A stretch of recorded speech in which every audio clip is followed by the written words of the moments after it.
All right, all my 5.4 3-valve experts, let me know what you think of the sound. Is this just injectors, or is there something more to it?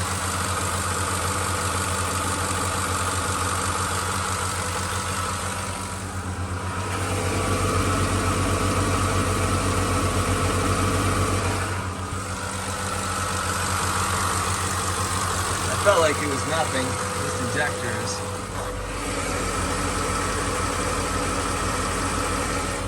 And one of my neighbor friends is saying that they think that it's something more than that. Alright, I'll give another quiet minute here just so you can hear it.